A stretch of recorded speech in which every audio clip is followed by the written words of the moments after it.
Hey everyone, welcome to the video. This one we're going over my cheat sheet for tomorrow's NASCAR race at Dover International Speedway. And before we continue, if you could leave a like, and if you're new to the channel, please hit that subscribe button. It really helps me out, and I really appreciate it.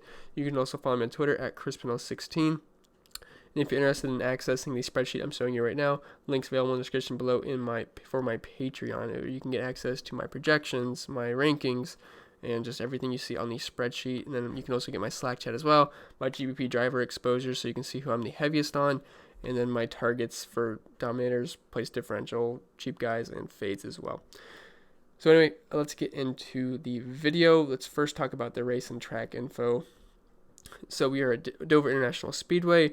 This is the, I don't know how to pronounce this, it's the Drydene, I'm not sure, but it's 400, it's Drydene 400, I guess we can call it that, at Dover International Speedway. This is a concrete oval track. It's 1 mile in length around, and we have 400 laps, which means there's a lot of dominator points available, roughly about 300, so we're going to have to prioritize dominators, because if you don't get any dominators in your lineup, you're not going to be in the winning lineup. So some strategy and tips for this racetrack: we want about 2 dominators per lineup, because with 400 laps, chances are not one driver is going to dominate about 350 of them.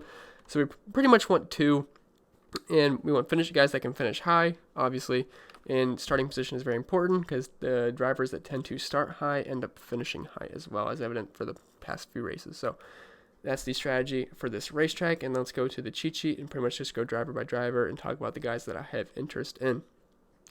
So up top, as always, Kyle Busch comes in at $12,000, which is a massive price tag, and honestly, I'm not too interested in him this week. I actually like the guys that below him a lot better, but so let's talk about that. So he qualified 18th, which makes him sound like a good place differential play, but practices were not too kind for him. In practice, he only ran 2 practices, and I really don't like looking at practice 1, but we can use it a little bit. But second practice, he was 13th in the 10 lap, which is not that great, and his numbers compared to the other guys in this price range aren't fantastic. I mean, it's not like he's bad or anything, but he's only averaging 39 DraftKings points per race here. And if you look at the other guys, that's not what we really want. He's got an average driver rating of 100, which again is not up there with some of the big dogs up here. He doesn't have an average finish of 14, which isn't terrible, but it's not that great either. Does have a win. He's in the top 10 60% of the time, only in the top 5 20% of the time. And if we're paying $12K for a guy, place differential alone is probably not going to get us there. He needs to dominate, and he doesn't typically dominate here. Now, he's only averaging 14 laps led per race here in the past 5 races, 28 fast laps, which isn't too bad.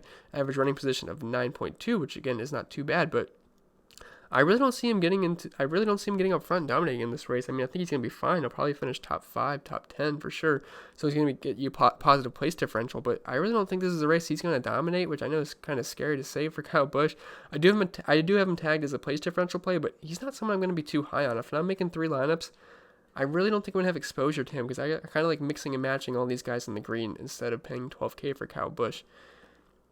So let's talk about Martin Truex Jr. at $11,600, who I actually like a ton this week. He qualified 3rd, and this is one of his best racetracks. He was good in practice. He was 6th in the 10 lap in P2, and if you look at his numbers here, they're pretty darn good. He's averaging 72 DraftKings points per race here. Has an average driver rating of 117, average finish of 5.4, which is the best out of all these drivers.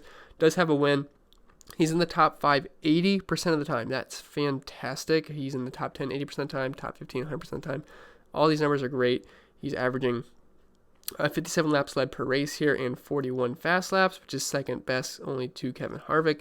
So Martin Truex Jr., one of my favorite plays heading into the weekend, and if I had to pick between Kyle Busch or Martin Truex, I'm gonna take some Truex. And then Kevin Harvick, another guy I like a ton. I wish these guys weren't starting right beside each other because my main dominators, they're starting 2nd, 5th, 4th, and 3rd. So all 4 of them aren't going to dominate, so I like mixing and matching these guys. But let's talk about Kevin Harvick. He was good in practice. He was 1st in the 10 lap in practice 1, 4th in the 10 lap in practice 2. And his numbers are absolutely insane at Dover. He's averaging 93 DraftKings points per race here, which is over 20 more than the guy in 2nd place. He has an average driver rating of 121. Does have a win here. Average finish of 7.4. He's in the top 5 40% of the time, top 10 80% of the time. I really like his chances to get up front. He's averaging 98 laps led per race here, 65 fast laps. He's been fantastic here in the past 5 races. Average running position of 5.8, which is best out of all drivers.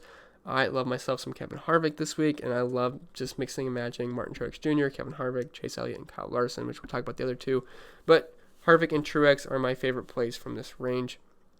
Denny Hamlin, I'm probably going to be fading him. I know he's on the pole, and I don't know, it's scary fading Denny Hamlin, but I really like Harvick, Truex, and Elliott and Larson better, and I really don't see him dominating, and he has not been that good here. He's only averaging 28 DraftKings points per race, does not have a win, average driver rating of 82, which is by far lowest out of this expensive group. In the top 5, 20% of the time, top 10, 60% of the time. I mean, he might lead the first little bit, but I really don't see him hanging, and I think Truex, Harvick, or Larson just overtake him quickly, and is not averaging any fast laps he's not averaging any laps led here the past 5 races, which sucks, and he only is averaging 7.4 fast laps. So Denny Hamlin's probably someone I'm going to be passing on this weekend. Chase Elliott, though, I do have interest in Chase Elliott. Now, his car was not as fast as the other Hendrick cars, but just overall, they've been pretty fast this weekend. Not Chase Elliott, but he has been pretty good at Dover. He's averaging 69 DraftKings points per race here, average driver rating of 111. Does have a win. He's in the top 5 80% of the time, top 10 80% of the time, top 15 100% of the time. So I do have interest in Chase Elliott. Now, he's my least favorite of all the green guys, which the green guys are dominators, so I'm probably not going to have too much exposure to him, but I wouldn't mind having a little bit. He's averaging 59 laps led per race here, which is actually third best, and averaging 25 fast laps per race. So I do have interest in Chase Elliott. He's relatively cheap at $10,300 compared to the other guys, but probably going to have my least amount of exposure to him out of all the other dominators. And Brad Keselowski, not too interested in Brad Keselowski this week, was not too strong in practice. And I just really like the other guys a lot better. I mean, he's averaging 39 DraftKings points per race here, which isn't terrible, but it's not the best either. Average driver rating of 94. Does not have a win here in the past 5 races. In the top 5, 0% of the time. Top 10, 40% of the time. If I'm paying $10K for a guy, I probably want him to dominate a little bit, and it's not like he's starting 30th, so he's like an excellent place differential play. Qualified 16th. I mean, chances are he could top 10, but not in love with Brad Keselowski this week. But I am in love with Kyle Larson this week. He has the best car heading into the weekend. He was dominant in practice, was first in the 10-lap in P2, and he's got great numbers here. This is one of his best tracks, and he's still looking for that first win. I think he might get it this weekend. Averaging 71 DraftKings points per race here, average driver rating of 110, average finish of 6.4. In the top 5, 60% of the time, top 10, 80% of the time. He is very, very good here. He's averaging 76 laps led per race, 34 fast laps. These numbers are all great. Average running position of 8.6. There's nothing that's steering me away from Kyle Larson. He has a fast car with practice, and the numbers line up, so I definitely like Kyle Larson. He's only 9,700, so I think he's going to be pretty popular. He should be able to overtake Hamlin quick. Now, there's risk here because, Truex and Harvick are right there, and so is Elliott, but I do think Kyle Larson leads the early portion of this race. And even if he doesn't, he's got the car to get back up front. I think he has a pretty good day, and I like that he's relatively cheap at 9,700 because it makes it pretty easy to fit him in with a guy like Truex or Harvick. So I do like Kyle Larson, and I don't have too much interest in the rest. Quite a few guys here that are coming up. So Joey Logano, he was okay in practice, 8th in the 10-lap, but overall it's not one of his best tracks. It's not like he's terrible here, but he's averaging 36 DraftKings points per race. Average driver rating of 87, which isn't fantastic. He does have an average finish of 12.6. I mean, chances are he's going to move up, but at 9,500, I'd like him to start at least a little bit further back, or at least be a little bit better here. He's in the top 5 only 20% of the time, top 10 40% of the time, top 15 80% of the time. Chances are he's going to move up, but 9,500, I'm looking for more, and he's not really a guy I expect to get up front in this race, so not too interested in Joey Logano. Same with Ryan Blaney, his teammate. He has not been very good here whatsoever. He's only averaging 23 DraftKings points per race here. Practice wasn't too bad. 10th in the 10-lap in practice too, which is right where he qualified. I don't really see him doing much here. He's got an average finish of 17.8. He's never had a top 5, only in the top 10, 20% of the time, top 15, 60% of the time. So not too interested in Ryan Blaney this weekend. And Kurt Busch, he was decent in practice. He qualified 9th. It's 9K. He was 7th in the 10-lap in P2, averaging 27 DraftKings points per race here, average driver rating of 80, average finish of 16. But he's in the top 5 40% of the time, which is nice, but not too interested in Kurt Busch this weekend. If he was starting a little bit further back, I might have some interest, but he's probably not going to fit my lineups either, because I'm going to start all my lineups with 2 of these dominators, which means probably not going to be able to play around with a 9K range, except for Kyle Larson, but Kyle Larson's a dominator.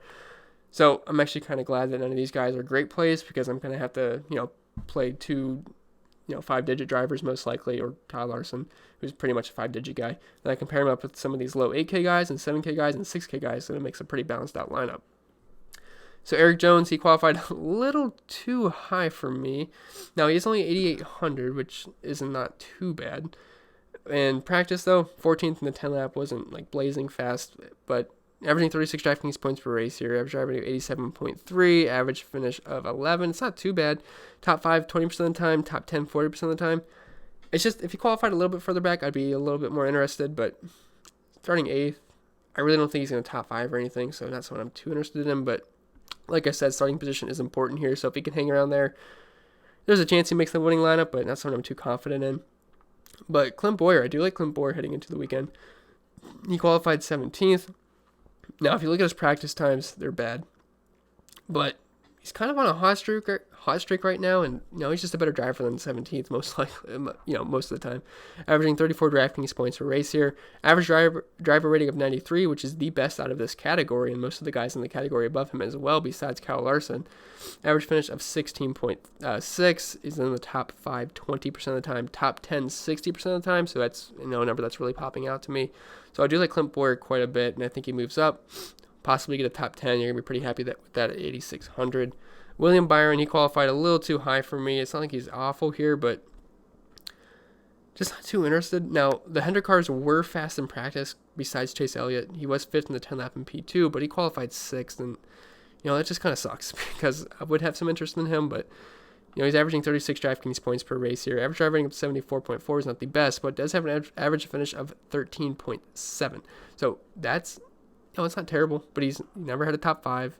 In the top 10, 33% of the time. It's not a big race sample size. Top 15, 67% of the time. But qualifying 6th, I need the guy to finish top 5 so he doesn't get a negative place differential. Now, if he loses a couple spots, I guess he'd be fine. But at this price tag, not too interested. Now, Ryan Newman, I probably should tag him as a place differential play. He does have an average finish here of 17, which is obviously better than 7 spots better than his qualifying position. But, man, he ugly in practice. He was 30th in the 10 lap in P2, and, his numbers are not great here. Only averaging 27 DraftKings points per race. Average driver rating of 69.3, which is the worst of this category. Average finish of 17, but he did qualify 24, so I guess that puts him in play. Top 5, 20% of the time. Top 10, 20% of the time. Top 15, 40% of the time, but chances are he's going to move up. Top 20, 80% of the time. So I don't hate him. I don't love him either if he was a little bit cheaper, but, chances are he's going to move up and he's not going to kill your lineup. So it's just the practice times that are kind of scary. And then Alex Bowman at 8K. I do have a lot of interest in Alex Bowman. He actually finished 2nd here recently, which is, obviously in May, I believe. Yeah. And he was 3rd in the 10 lap in practice too, which all these Hendrick cars were pretty fast. So I do like Alex Bowman. He's averaging 35 DraftKings points per race here. Average driver rating of a 90, which is very, very good. Average finish of 17 is not good, but I think he's going to have a pretty good race here. And I think he moves up, maybe even get a top 5. Top 5 33% of the time, top 10 33% of the time. You don't have a huge race sample size with Alex Bowman because he's a newer driver, but I actually think he's in for a solid showing. I do like that practice time, so do have interest in Alex Bowman. Jimmy Johnson, another Hendrick car. He was fast, 2nd in the 10 lap in P2. Practice 1, he was also 2nd in the 10 lap, so I am liking Jimmy Johnson here just overall in his career, which is a long career. He has been excellent at Dover. 43.25 DraftKings points per race here. Average driver rating of 89. Does have a win here recently in the past 5 races. Average finish of 12.6 in the top 5 40% of the time. Top 10 60% of the time. Top 15 80% of the time. I like myself some Jimmy Johnson this week, and I like the price tag too. I think that's very fair. Qualifying 11th, it might keep some people off him, but I think he's going to move up. He's usually really strong at Dover, so I don't mind going with Jimmy Johnson here at 7,800, qualifying 11th. MDB, he's a really popular guy, qualifying 20th. I think he's going to have some ownership now. He was pretty good in practice. He was 11th in the 10 lap in P2, and I guess I should give him the blue tag, but again, it's not one of my favorite plays because he has been very bad here. Now, I know he's in better equipment now, but still, his numbers are very, very poor. If you look at him, he's got an average finish of 27.2 here. None of these numbers are good, only averaging 19 DraftKings points per race here. Average driver rating of 45.8. Just these numbers are bad. He's only in the top 20% of the time. So average running position of 28. So it's probably someone I'm going to pass on. I guess maybe in GPPs, you hope he gets better. I guess I can give him a GPP tag because I'm honestly not too interested in him. And I think his ownership's going to be a little higher than I would like because he's just not, he's a popular driver and everyone's going to play him starting 20th. I guess not everybody, but he's going to have some ownership, and he's just not that good here, and he seems a little overpriced at 7,700, so we'll give him the GPP tag. Almirola just qualified a little bit too high for my likings. Daniel Suarez, I do have interest in him. Now, he was decent in practice. He was 12th in the 10 lap in P2, qualified 15th at 7,300, and this is actually one of his better tracks. Averaging 43 DraftKings points per race here, average driver rating of 89.9, average finish of 7.6. I like that a lot. Top 5, 20% of the time, top 10, 80% of the time. Only 7,300. I like Daniel Suarez quite a bit this weekend, and he's in the top 15, 100% of the time, so chances are he's going to move up. So I'll take that at 7,300. Chris Buescher's always a popular driver when he's priced in the low 7K range, high 6K range, and he's qualified in the 20s. But just like MDB, he is bad here.